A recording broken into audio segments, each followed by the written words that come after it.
Mesdames, Mesdemoiselles, Messieurs, fidèles et amis de ce canal YouTube, bonjour. L'objectif de cette vidéo est de vous faire un exposé sur la divinité de Jésus.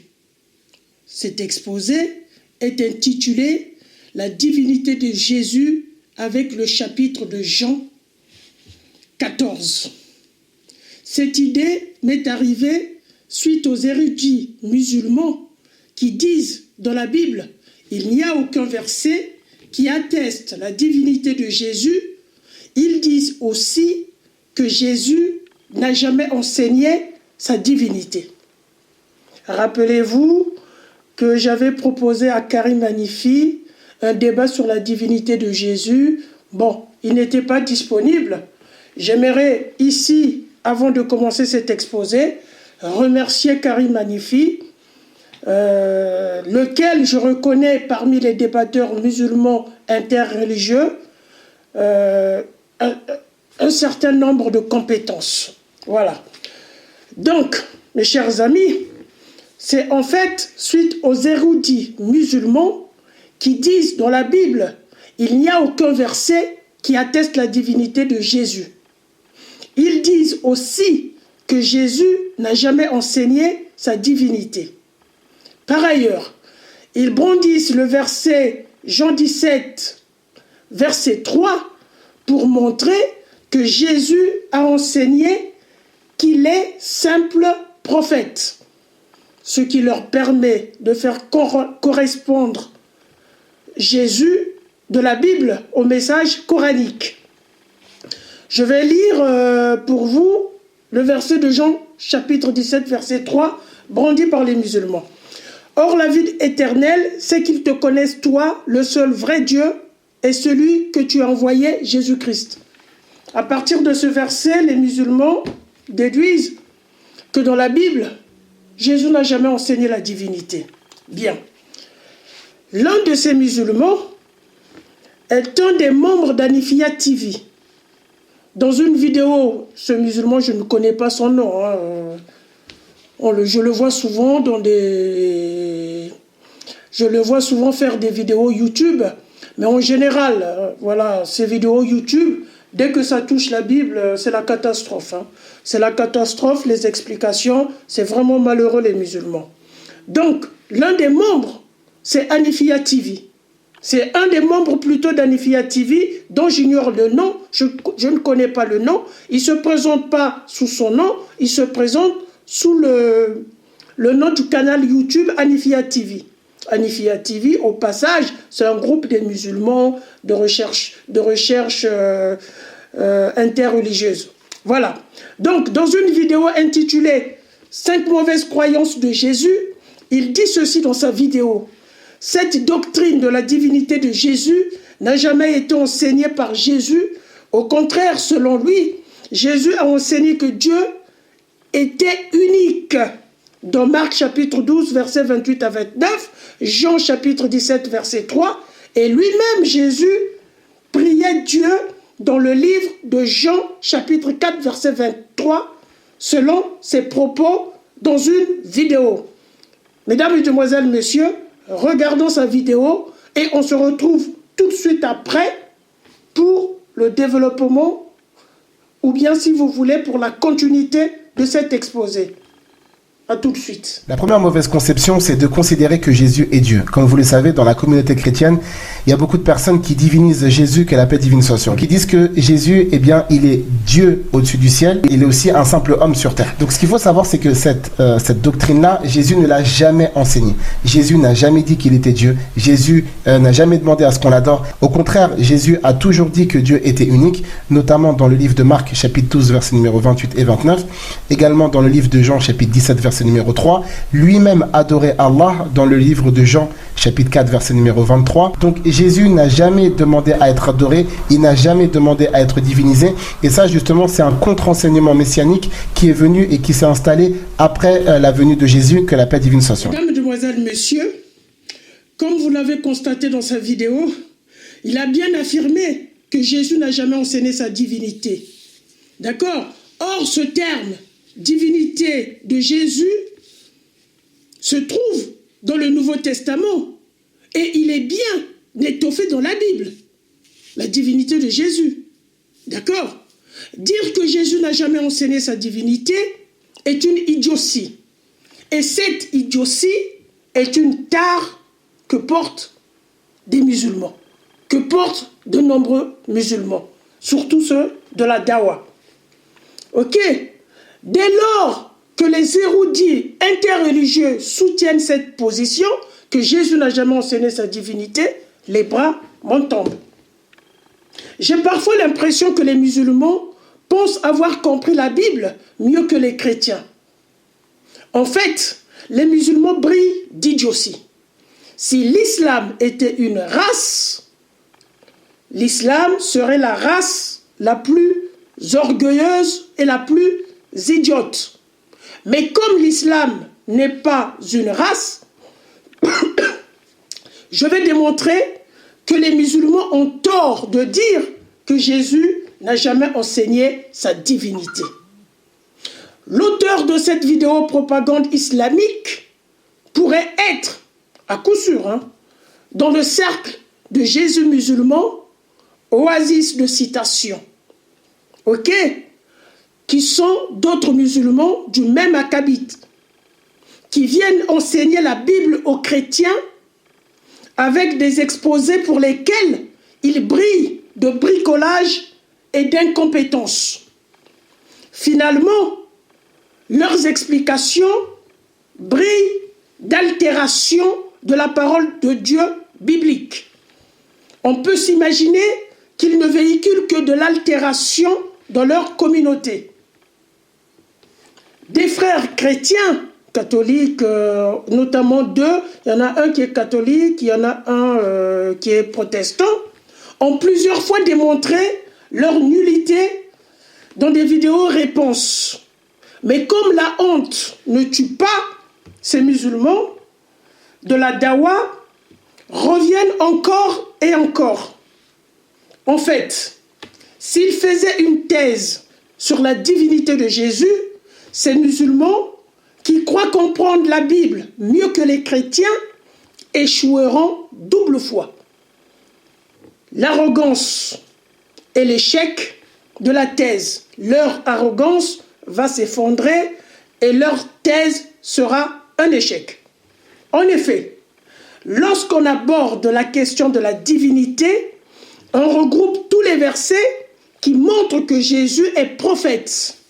Tous les versets qui montrent que Jésus est Messie et Fils de Dieu. Enfin, tous les versets qui montrent que Jésus est Dieu. Ceci nous ramènerait à une classification en trois groupes. Trois groupes.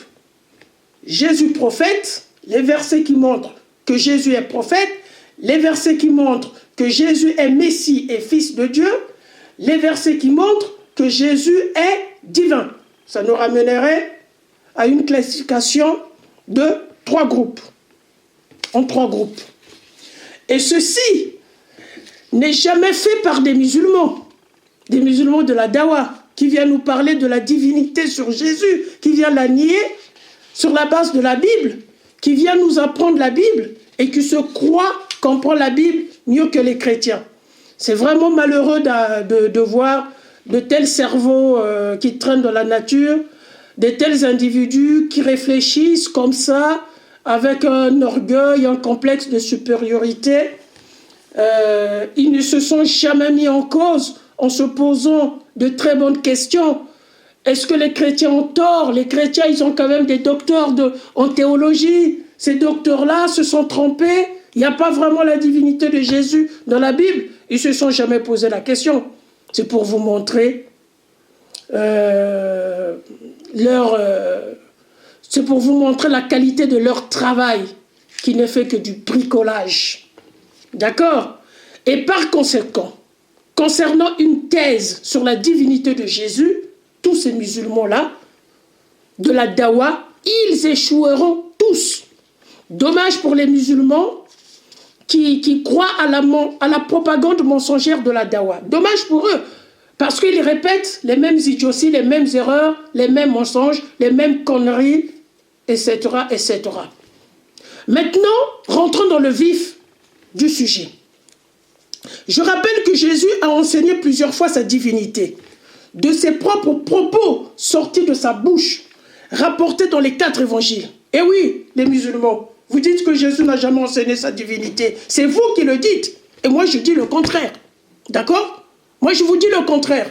Et j'ai le droit de dire que vous êtes des idiots. Parce que vous lisez la Bible, vous ne voyez pas la divinité de Jésus. Alors, comment moi je peux vous considérer? Répondez-moi, chers musulmans. Est-ce que vous auriez le courage de répondre à cette vidéo? D'accord? Plusieurs fois, Jésus a enseigné sa divinité. De ses propres propos rapportés dans les 4 évangiles. Et là, je ne touche pas les apôtres, les actes des apôtres, les lettres de Paul. Là-bas, il y a encore beaucoup de versets où les apôtres nous enseignent la divinité. Bien évidemment, les versets bibliques brandis par des musulmans montrent que Jésus enseigne qu'il est prophète. Cependant, il existe dans la Bible plusieurs versets qui rapportent les propos de Jésus, qui montrent que Jésus a enseigné qu'il est Dieu. Jésus a enseigné qu'il est Dieu. Il y a des versets qui montrent la nature divine de Jésus, l'égalité entre le Fils et le Père. Il y a des versets comme ça qui montrent l'égalité entre le Fils et le Père. Il y a des versets qui montrent que le Fils est de même essence que le Père. Il y a des versets qui montrent que le Fils a l'omnipuissance, l'omniscience, et même Jésus promet aux apôtres, après sa mort, l'omniprésence jusqu'à la fin des temps. Je ne vous laisserai pas orphelins. Vous vous rappelez de cette promesse? Ce n'est pas la divinité vraiment.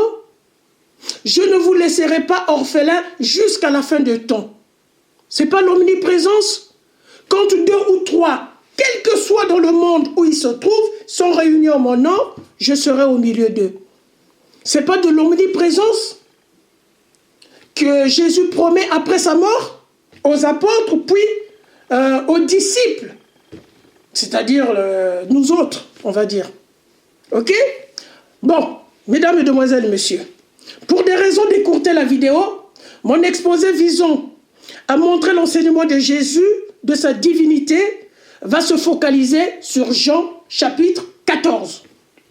Je l'avais déjà dit, hein, donc je me répète pour que vous compreniez que l'exposé va se focaliser sur Jean chapitre 14. Voici le plan de mon étude. Première partie, nous allons aborder le chapitre. Le Père est inséparable au Fils. Voilà, le premier chapitre de Jean chapitre 14 que je vais aborder a pour titre, le premier chapitre, la première partie, a pour titre « Le Père est inséparable au Fils ». Pour cela, je vais utiliser le récit de Jean chapitre 14, versets 7 à 12. D'accord? Et en deuxième partie, je vais aborder le chapitre « Jésus exauce les prières ». Jésus exauce les prières avec Jean chapitre 14, versets 7 à 12. Donc, Jean chapitre 14, versets 13 à 19. J'ai failli me mélanger un peu les pédales entre la première partie et la deuxième partie. Je répète pour que ça soit clair. Hein. La première partie, c'est avec Jean chapitre 14, versets 7 à 12. D'accord? Et la deuxième partie, qui est la partie Jésus exauce les prières, c'est Jean chapitre 14, versets 13 à 19. Vous l'aviez constaté, on se base sur Jean chapitre 14, sachant que dans la Bible, il y en a plein. Il y a plein, ça mérite d'autres exposés. D'accord? Déjà, cet exposé est déjà long. C'est tout à fait normal que je me limite qu'à Jean chapitre 14. D'accord?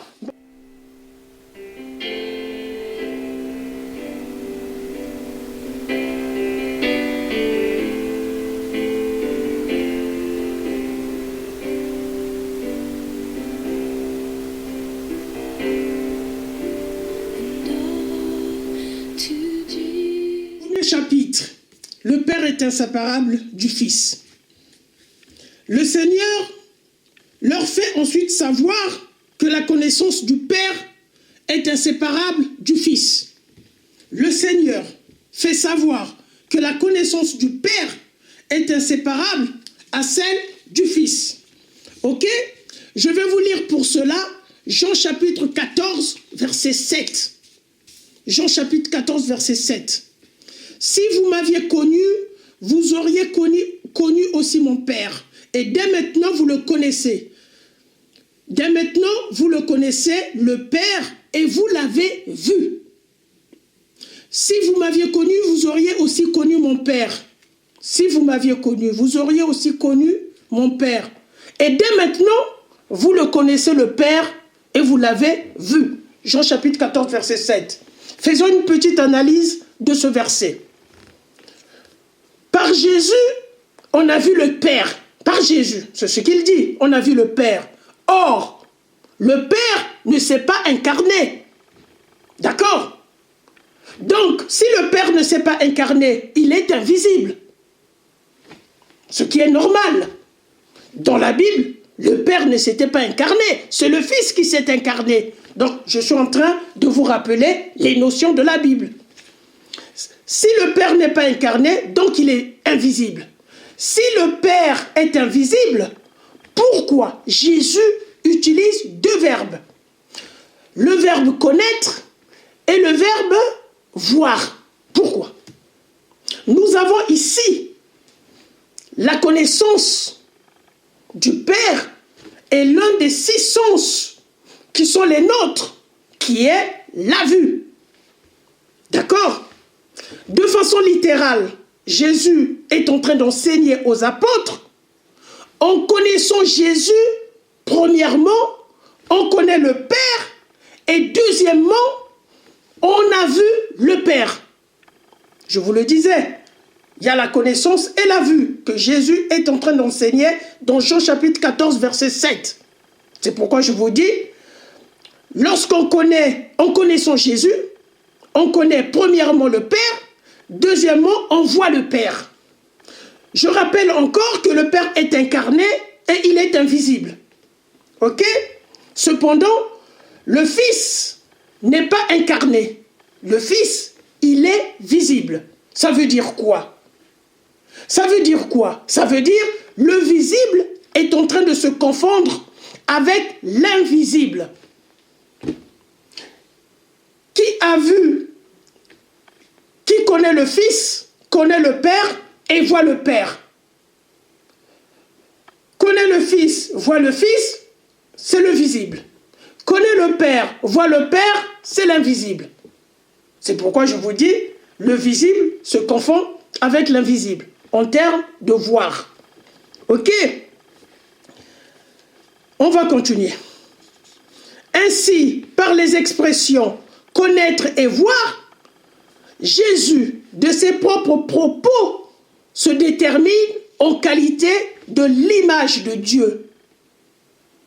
De l'image de Dieu invisible. Lui qui est visible, il est l'image de Dieu invisible. Tout simplement, lui le Fils qui est visible, il est de la même nature que le Père qui est invisible. C'est tout ce que ça veut dire. Jean chapitre 14, verset 7. C'est le visible qui se confond avec l'invisible. Qui connaît Jésus, a la connaissance du Père et voit le Père. D'accord? Ces propos sortis de la bouche de Jésus est un enseignement envers les apôtres. Que le Fils et le Père sont de nature divine, ou bien de même nature. Et comme la nature divine du Père, comme la nature du Père est divine, effectivement, si le Fils est de la même nature que le Père, la nature du Fils devient aussi la nature divine. Mathématiquement, c'est normal de raisonner ainsi. Je continue. C'est parce que, par le récit de Jean chapitre 14, verset 7, que je viens d'expliquer, que Philippe, l'apôtre Philippe, a bien saisi que Jésus a enseigné qu'il était de même nature que le Père, que Philippe lui pose une question comme un défi que doit relever Jésus dans la suite du même récit, c'est-à-dire dans Jean chapitre 14, verset 8. Tout à l'heure, nous étions dans Jean chapitre 14, verset 7. Par rapport à la question que pose Philippe, on comprend ce que Jésus voulait dire. Quelle est la question que pose Philippe? Je vous ai dit que Philippe pose une question dans laquelle il fait un défi à Jésus. Que dit Philippe? Philippe dit à Jésus, « Seigneur, montre-nous le Père et cela nous suffit. » Cela nous suffit. Cela nous suffit de quoi? Cela nous suffit de te croire. Pourquoi Philippe pose la question? Juste après que Jésus ait dit, si vous m'aviez connu, vous avez la connaissance du Père et vous avez vu le Père. La connaissance est voir. Philippe a compris. Par rapport à ça, il dit, Seigneur, montre-nous le Père, ça suffit. Ça nous suffit de croire de tes propos que tu as tenus dans Jean chapitre 14, verset 7. Méditez la question de Philippe, les musulmans. Seigneur, montre-nous le Père, ça ne s'arrête pas là. Et cela nous suffit, cela nous suffit. L'expression cela nous suffit note le défi de Philippe. Donc pour Philippe, le défi est simple, qu'on lui montre le Père. Puisque Jésus est de la même nature que le Père, Jean chapitre 14, verset 7, Jésus est de la même nature que le Père, Philippe le comprend. Car Jésus lui-même a parlé de connaître par la connaissance et de voir par la vue. De connaître qui? De connaître le Père par Jésus. De voir qui? De voir le Père par Jésus. Le visible qui se confond à l'invisible. Parce que le Père n'est pas incarné. Le Père n'est pas incarné, Philippe veut le voir avec les yeux. Philippe n'a pas posé la question sur la connaissance du Père. Parce qu'il sait que la connaissance du Père, ils en ont. La connaissance du Père, c'est la parole de Dieu. Ils en ont. Mais voir Jésus, voir le Père, Philippe l'a compris. Il dit, il demande à Jésus de relever le défi. Montre-nous, je veux le voir de mes propres yeux. Dit Philippe, cela nous suffit. Il faut bien comprendre les textes quand vous lisez entre les lignes. D'accord? Réponse de Jésus. Écoutez maintenant la réponse de Jésus. Par rapport au défi lancé par Philippe. Jésus lui dit, « Je suis depuis si longtemps avec vous et tu ne m'as pas connu, Philippe. » Alors que Philippe demandait de voir le Père. Jésus est en train de parler maintenant de connaître le Père. Et tu ne m'as pas connu. Donc connaître le Père, c'est connaître Jésus. C'est ce que ça veut dire. Dans Jean chapitre 14, verset 7, Jésus leur dit, si vous me connaissez, vous connaissez le Père.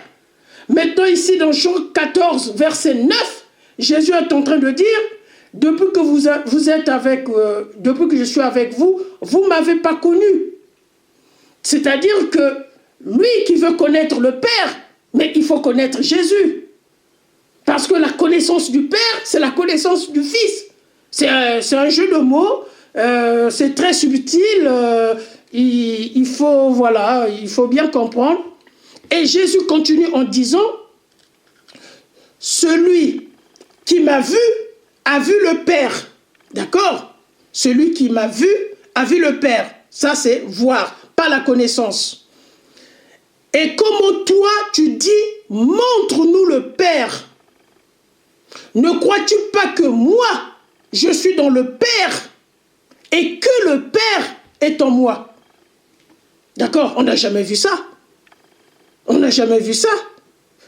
Le Père dont Jésus, on comprend puisque Jésus il est homme. Le Père dont Jésus, on comprend. Mais Jésus dans le Père. Jésus dans le Père. Ok? Les paroles que moi je vous dis, je ne le dis pas de moi-même. Mais le Père qui demeure en moi, c'est lui qui fait les œuvres. Croyez-moi que je suis dans le Père et que le Père est en moi. Sinon, croyez-moi à cause des œuvres elles-mêmes.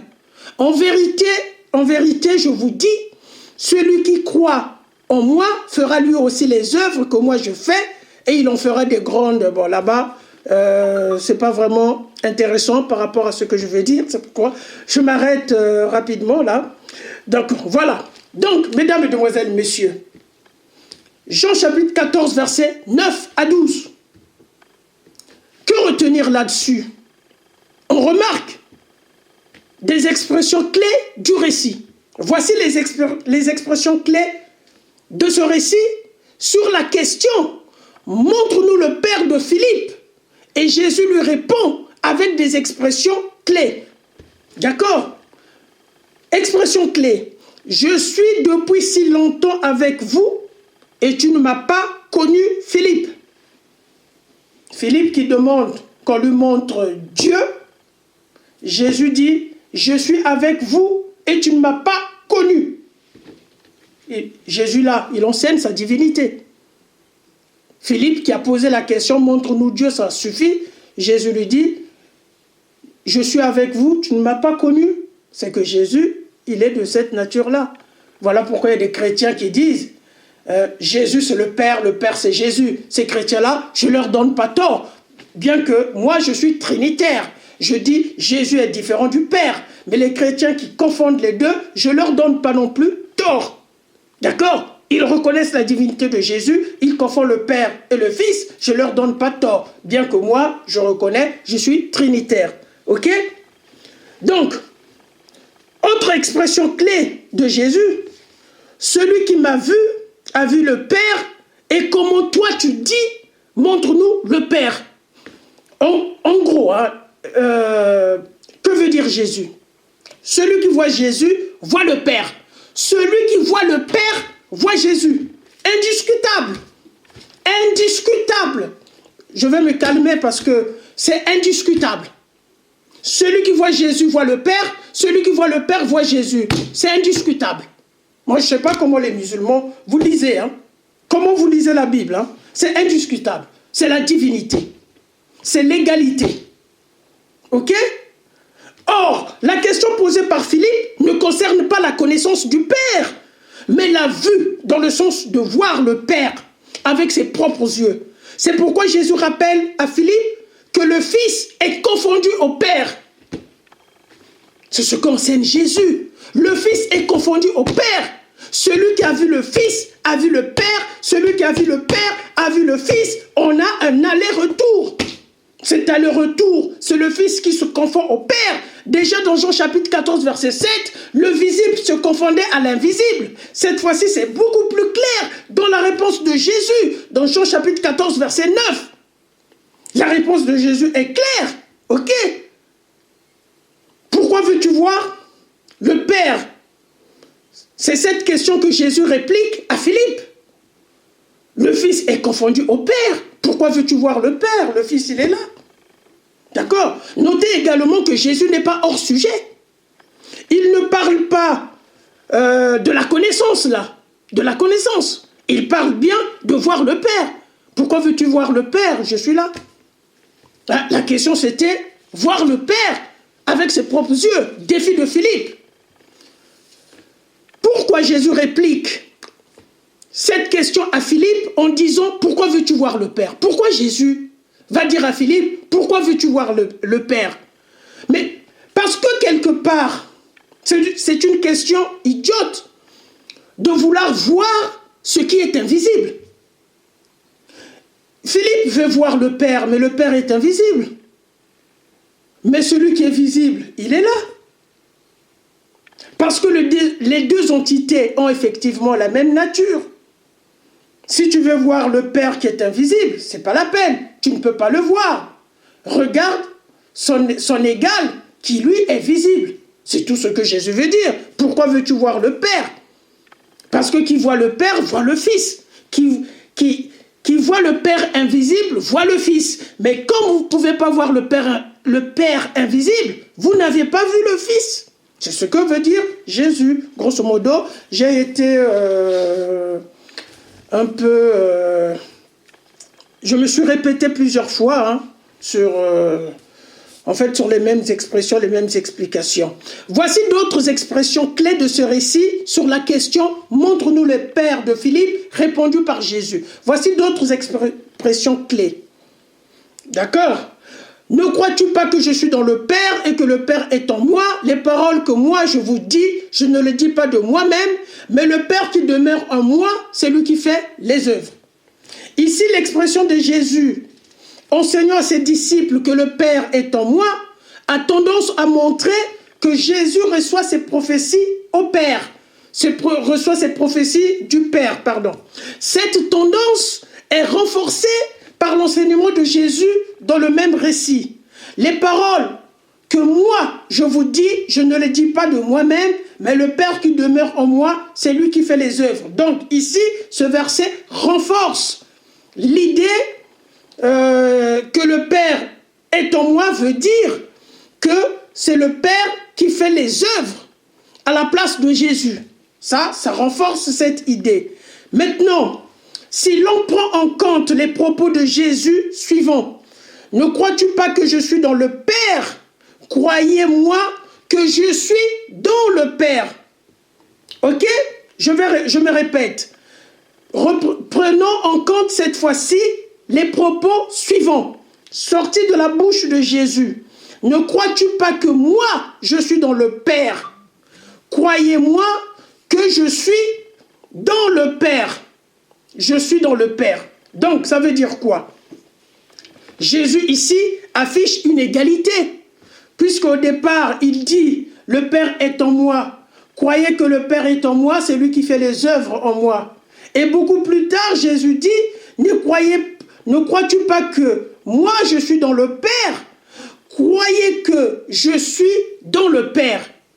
Donc, si le Père est dans Jésus, ce qui est normal, dans l'hypothèse où le Père est Dieu, Jésus est homme. Mais là, curieusement, l'homme, Jésus dit, je suis dans le Père. Le Père est dans Jésus, Jésus est dans le Père. On n'a jamais vu ça nulle part dans la Bible. Moïse n'a jamais été dans le Père. Le Père était dans tous les prophètes. Mais pas Moïse, pas les prophètes. Mais Jésus dit, je suis dans le Père. Voilà comment Jésus est en train d'enseigner sa divinité. Ça, c'est des enseignements de Jésus. Ce sont les dernières recommandations de Jésus avant sa mort. Parce que Jésus va mourir.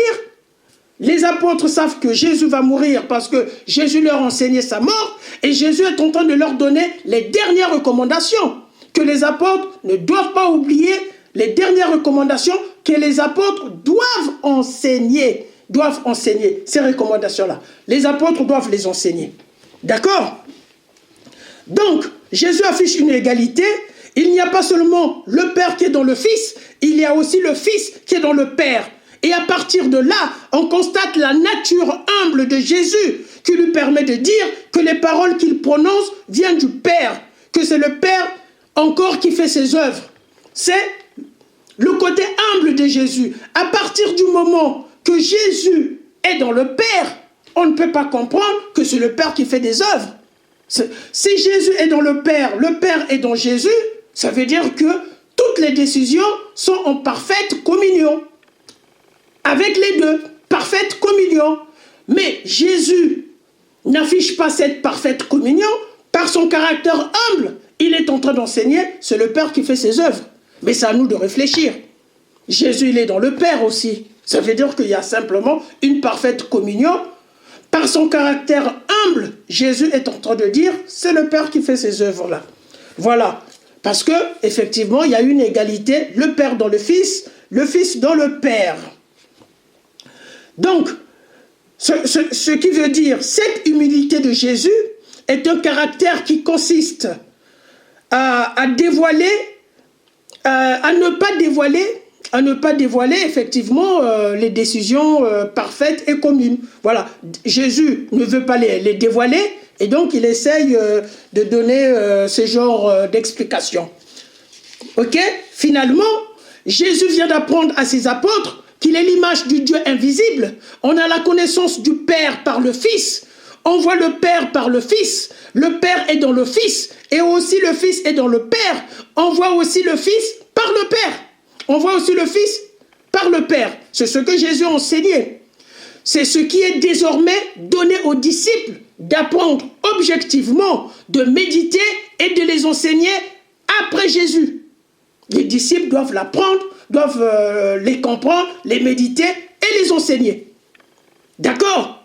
Les disciples doivent les enseigner. Qu'est-ce que les apôtres nous ont enseigné? Prenons l'exemple de l'apôtre Matthieu. L'apôtre Matthieu révèle et enseigne par l'Esprit Saint que Jésus est Emmanuel. C'est l'apôtre Jean qui l'enseigne. Ok? Jésus est Emmanuel, ce qui veut dire Jésus a vécu parmi nous. Prenons maintenant l'apôtre Jean. Je rappelle que l'évangile de Jean n'est pas synoptique à l'évangile de Matthieu. Ce n'est pas synoptique, tout le monde le sait. Mais que dit Jean? Jean, l'apôtre Jean révèle et enseigne par l'Esprit Saint que Jésus est la parole de Dieu qui a vécu parmi nous. Mesdames, Mesdemoiselles, Messieurs, vous aviez deux évangiles qui ne sont pas synoptiques. Matthieu qui enseigne Jésus est Dieu qui a vécu parmi nous. Jean qui enseigne Jésus est la parole de Dieu qui a vécu parmi nous. Deux évangiles qui ne sont pas synoptiques, ils ne disent pas la même chose. Ils ne disent pas franchement la même chose. Donc, l'état de l'être de Jésus n'est possible que dans la nature divine. Donc, je suis en train de conclure cette première partie. L'état de l'être de Jésus n'est possible que dans la nature divine, auquel les œuvres elles-mêmes rendaient un témoignage, laissant l'incrédule sans excuse. Ok? Les œuvres de Jésus sont un témoignage qui laisse les incrédules sans excuse. C'est pour ça que moi je n'excuse pas les musulmans, parce que tout est clair. Parce qu'ils disent, ils ont lu toute la Bible, Jésus n'a jamais enseigné sa divinité. Mais il enseigne, peut-être, voilà. Et là voilà, l'idiotie des musulmans. Si les musulmans, vous attendez que Jésus dise, je suis Dieu, c'est un peu idiot. Mais Jésus enseigne et le montre, sans dire qu'il est Dieu. Mais son enseignement, on découvre qu'il est en train d'enseigner qu'il est Dieu. Ah mais putain, j'ai pas envie de m'énerver. On va continuer, ok? Donc, malheureusement, là je suis en train de conclure toujours, on peut constater qu'il y a au total deux apôtres de Jésus brillants et à l'esprit actif qui ont été plus réservés et sombres à la fois. Les deux apôtres, c'est lesquels? Philippe, l'apôtre Philippe, l'apôtre Thomas. Ok? Philippe, avec la question, montre-nous le Père, ça me suffit. C'est un défi. Thomas, avec la question, rappelez-vous, après la résurrection de Jésus, Thomas dit ceci, je veux voir les mains trouées pour croire. Entre parenthèses, c'est moi qui ajoute qu'il ne s'agit pas de sosie, qu'il s'agit du vrai Jésus. Je veux voir les mains clouées pour croire. Lui aussi, il lance un défi. Donc nous avions deux apôtres brillants et à l'esprit actif, d'accord, qui ont été à un moment donné sombres devant Jésus, et c'est de la triste incrédulité pour les deux apôtres, l'apôtre Philippe et l'apôtre Thomas. Ce sont les deux apôtres qui ont des défis clairs. Montre-nous Dieu, ça nous suffit. Montre-nous, on veut le voir, ça nous suffit. Et Thomas, montre-nous les mains trouées, ça nous suffit.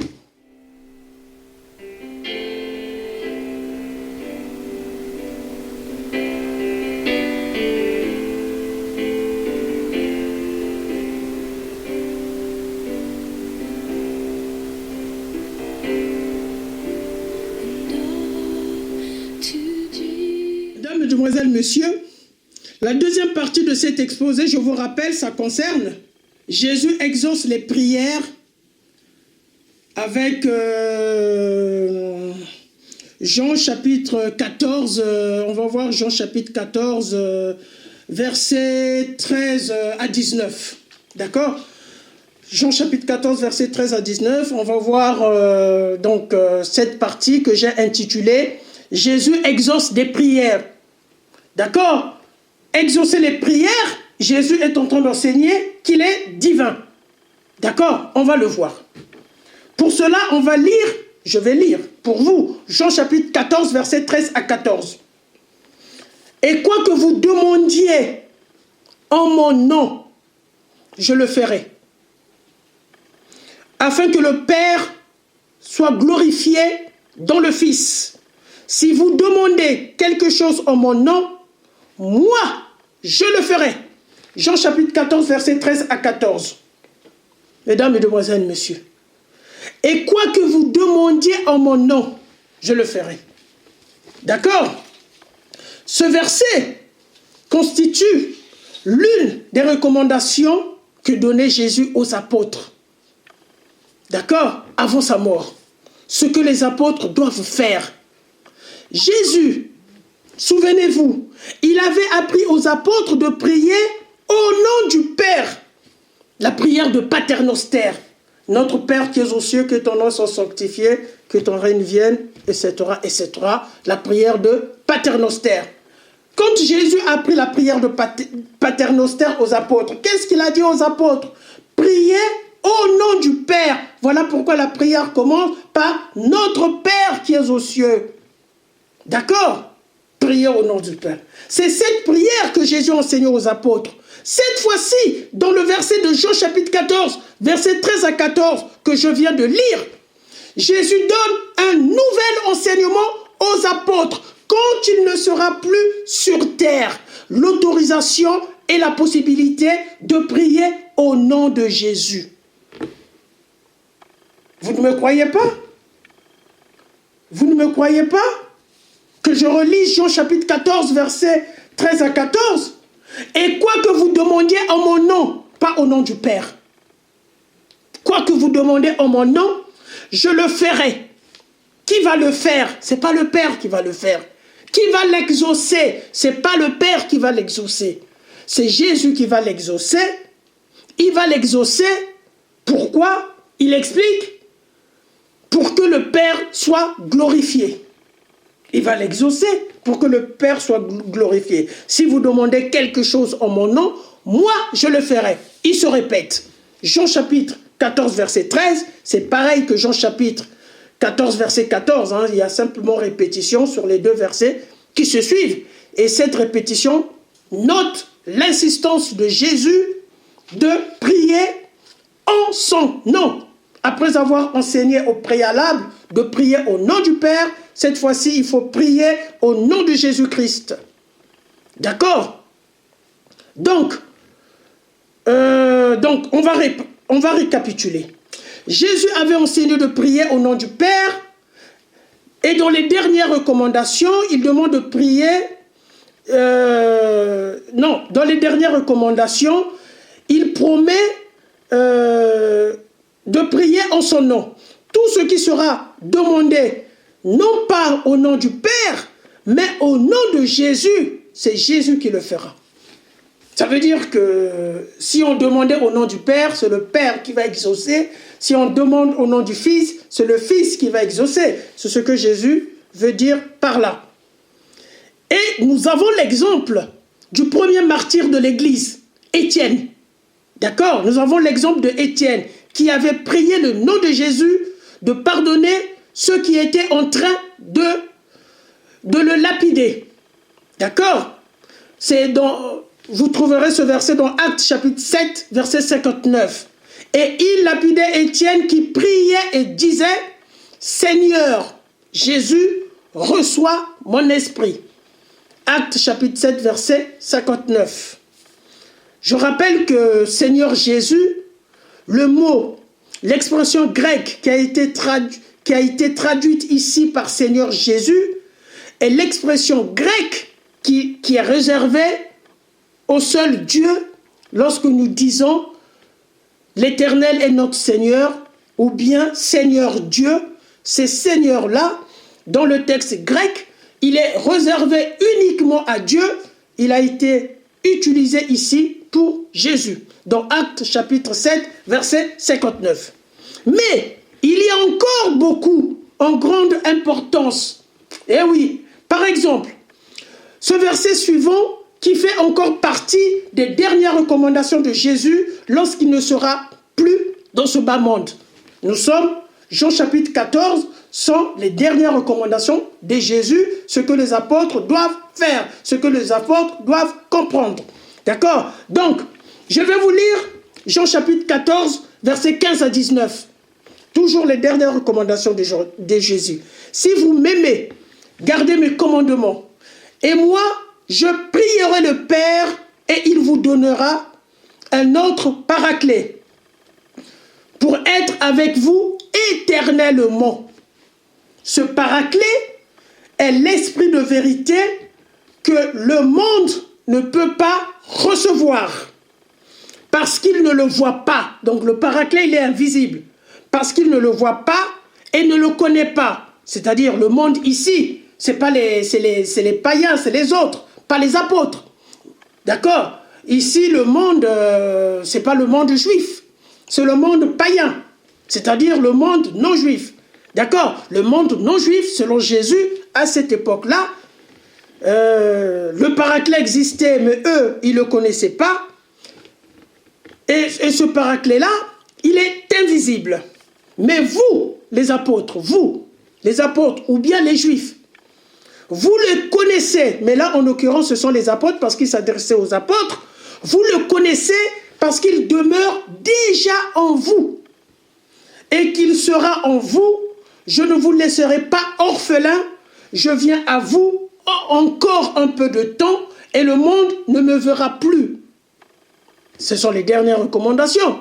Le monde ne me verra plus, mais vous me verrez. Parce que je vis, vous aussi, vous vivrez. Attendez, qu'est-ce que ça veut dire? Ok? Donc, je vais d'abord commencer par prière. Parce que Jésus dit, si vous gardez mes commandements, et moi, je prierai le Père. Regardez l'idiotie des musulmans. À partir du moment où c'est écrit, je prierai le Père, les musulmans utilisent ce verset pour dire, mais s'il est Dieu, pourquoi prier Dieu? Bon, en fait, ça, je vais vous dire, ils n'ont pas l'esprit, c'est des gens de la chair, ce ne sont pas les gens de l'esprit. Bon, bref, l'expression « et moi, je prierai le Père », attention, elle est trompeuse, car elle peut faire croire à d'autres personnes qui peuvent se poser la question. Ces personnes-là, par exemple les musulmans ou d'autres chrétiens qui n'ont pas compris la Bible, comment Jésus, qui n'est plus dans ce bas monde, prierait encore le Père si le Fils est de la même nature que le Père? D'accord? Jésus sur terre, qui prie le Père, tout ça c'est normal. D'accord? Il y a eu incarnation, il y a eu dans l'incarnation abaissement, atténuation. En ce moment-là, Jésus sur terre dépend du Père, alors que le Père ne s'est pas incarné. Donc on ne peut pas vraiment comparer Jésus sur terre et le Père au ciel. Par contre, Jésus qui n'est plus dans ce bas monde, Jésus qui est maintenant au ciel, on peut déjà commencer à le comparer avec le Père. Parce qu'il rejoint la même nature que le Père, puisqu'il était de nature égale avec le Père. Philippiens 2, chapitre 2, versets 6 à 7. Il était égal, de même nature que le Père. Il n'a pas vu cette égalité. Il a préféré être humble et il a accepté de s'incarner. Atténuation, diminution, pour être homme. Mais quand il repart, il rejoint la même nature qu'il avait auparavant. Là, en ce moment-là, on peut essayer de comparer. Et si on compare, effectivement, l'expression « et moi je prierai le Père », ça pose un problème. D'accord? Bon, il y a des idiots qui ont comparé Jésus homme au Père parce que Jésus homme priait le Père. Ça, c'est idiot. Par contre, ici, si on se pose cette question-là, ce n'est plus idiot. Parce que là, Jésus est dans le ciel, il rejoint sa nature. Sa nature. Bien. Il faut savoir que dans le texte grec, ce qui a été traduit par « je prierai » est l'expression grecque « erotao ». Ok? Qui veut dire « parler ». Parler, parler. Ça veut dire que ce verset-là, nous allons lire « et moi, je parlerai au Père ». Un peu comme on dit je vais prier mon Père qu'il me prête sa voiture. D'accord? Un jeune adulte qui a son permis de conduire, il peut dire ça. Je vais prier mon Père qu'il me prête sa voiture. D'accord? Mais si on traduit, s'il avait parlé en texte grec, En français, on peut traduire « je vais parler à mon Père qu'il me prête sa voiture ». Donc ici, je prierai, c'est l'expression grecque « erotao » qui veut dire « parler au Père ». Dans tout le Nouveau Testament, cette expression de « erotao » est réservée uniquement à Jésus. Dans le texte grec, d'accord? Dans le texte grec, c'est réservé uniquement à Jésus. Alors que le terme grec « eithéo », qui veut dire cette fois-ci vraiment prier, est utilisé uniquement pour les apôtres, dans le sens de prier. Donc, eithéo est utilisé dans le sens de prier, uniquement pour les apôtres. Erotao, qui a été traduit « je prierai le Père », est utilisé dans le sens de parler.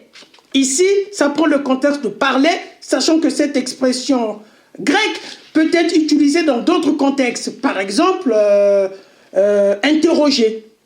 Interroger. Bon. Donc, Jésus est en train de dire qu'il parlerait au Père. Erotao en expression grecque. D'accord? Parfois utilisé dans le sens d'interroger ou de questionner. Mais nous, dans d'autres versets, c'est dans le sens de parler. Les disciples, quant à eux, utilisent eithéo en parlant au Père dans le sens de prier, car eithéo est une expression grecque de supplication. Cette différence, mesdames, mesdemoiselles, messieurs, en parlant au Père entre erotao, réservé uniquement à Jésus dans le texte grec, et eithéo, réservé aux apôtres dans le texte grec, note bien la divinité de Jésus. Sinon, il n'y aurait pas eu de différence. S'il y a une différence, ça note bien la divinité de Jésus. Ok? Donc, Jésus qui parle avec le Père, ce n'est pas Jésus qui prie avec le Père. C'est-à-dire Jésus, quand il rejoint la droite du trône. Pas Jésus sur terre, il a fini sa mission. Mais Jésus qui rejoint la droite du trône, il parle au Père dans une entente parfaite. Alors que les apôtres prient le Père. Voilà. Donc, mesdames, mesdemoiselles, messieurs, donc j'ai fini mon exposé. Je vais conclure une courte conclusion. J'espère que vous avez compris la divinité de Jésus. J'ai bien expliqué le visible dans la première partie qui se confond à l'invisible. Le visible qui se confond à l'invisible. Et Jésus qui dit, celui qui m'a vu a vu le Père, mais celui qui a vu le Père a vu Jésus.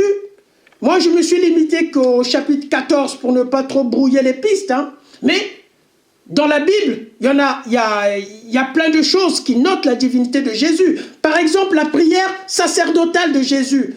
Jésus, il finit son sacerdoce sur terre. Il fait une prière sacerdotale. Il dit, Père, glorifie-moi comme je suis en train, glorifie-moi au ciel, comme je suis en train de te glorifier. Qui peut faire cette prière-là? Nous sommes des terriens. Nous allons prier Dieu pour notre bonheur sur terre. Mais Jésus donne des recommandations au Père de le glorifier où? Pas sur terre, hein. Donne des recommandations au Père de le glorifier au ciel. Et il explique pourquoi il donne cette recommandation-là de le glorifier au ciel. Parce que lui, le Fils, il est en train de glorifier le Père ici dans ce bas monde. Donc, il affiche dans sa prière sacerdotale, dans sa recommandation envers le Père, une parfaite égalité, en expliquant, Père, glorifie-moi, parce que moi je te glorifie ici. Parce que Dieu, il est tout puissant, il est très haut, on ne doit pas le parler comme ça. Mais Jésus le parle comme ça dans sa prière, voilà. Il y a tellement beaucoup de choses sur la divinité de Jésus. Il y en a trop, ça demande d'autres exposés.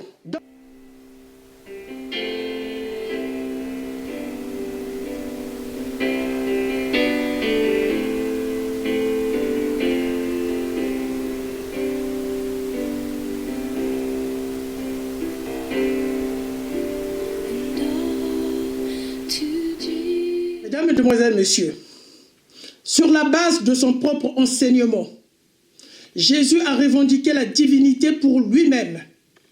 Aucun lecteur qui n'a pas de préjugés, d'accord? Tout lecteur qui va inhiber ses préjugés ne peut en arriver à une autre conclusion. Tout lecteur qui inhibe ses préjugés ne peut en arriver à une autre conclusion. Parce que les musulmans, ils ont des préjugés. D'accord? Parce que Mohamed leur a dit ceci, ça y est, ils ne réfléchissent pas. Voilà pourquoi ils viennent raconter des bêtises dans la Bible. Parce qu'ils ne veulent pas inhiber leurs préjugés. Ils viennent raconter des bêtises dans la Bible. D'accord? La dawa, machin, là. Ok? Donc, lorsqu'on n'a pas de préjugés, on ne peut pas arriver à une autre conclusion que Jésus a enseigné sa divinité. Je dis bien, enseigner. Ceux qui disent Jésus n'a jamais enseigné qu'il est Dieu. Non, il a enseigné sa divinité.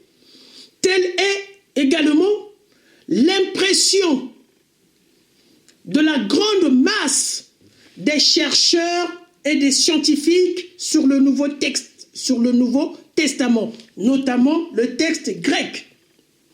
Parmi les chercheurs et scientifiques, et en même temps ennemis de la Bible, qui admet l'existence de la divinité de Jésus dans le Nouveau Testament, je peux citer Bart Ehrman, l'ennemi de la Bible, un grand chercheur, un grand scientifique, qui toujours dans ses recherches et dans ses critiques, essaye toujours de vouloir noircir le Nouveau Testament. Même lui, Bart Ehrman, dit dans le Nouveau Testament, dans le texte grec, Jésus a enseigné sa divinité.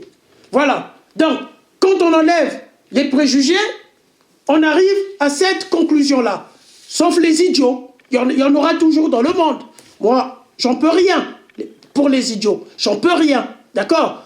Alors, les idiots sont ceux qui ont inhibé les préjugés, qui ne voient pas la divinité de Jésus. Bon, bref. Les autres, c'est des escrocs. C'est des menteurs, on va dire. De toute façon, menteur, idiot, c'est la même racaille. Alors, mesdames, mesdemoiselles, messieurs, je vais vous citer quelques expressions qui montrent la divinité de Jésus. Hein. En fait, c'est des récits. Les versets sont des récits, mais je n'ai pas pris le verset complet. J'ai pris les bouts de récits. Hein. Voilà, je préfère être franc. Je vais commencer par ceci. Tout ce que possède le Père est à moi. Tout ce que possède le Père est à moi. Allez lire ça dans Jean chapitre 16, verset 15. Ok? Merci. Deuxième verset. Personne ne connaît le Père sauf le Fils. Personne ne connaît le Père sauf le Fils. Allez lire ça dans Jean chapitre 5, verset 19. Mon Père est toujours à l'œuvre et moi aussi je suis à l'œuvre. Jean chapitre 5, verset 17.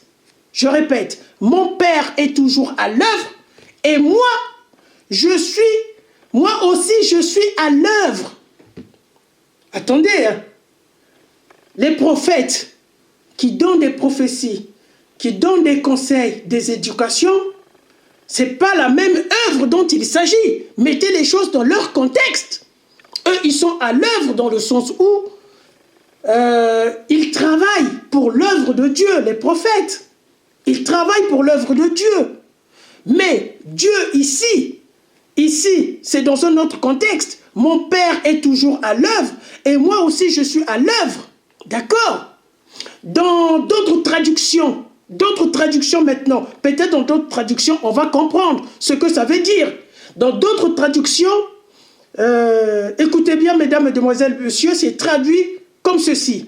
Ce que fait le Père, le Fils le fait pareillement. Ce que fait le Père, le Fils le fait pareillement. Jean chapitre 5, verset 19. Voilà, mesdames, mesdemoiselles, messieurs, je suis arrivé à la fin de mon exposé.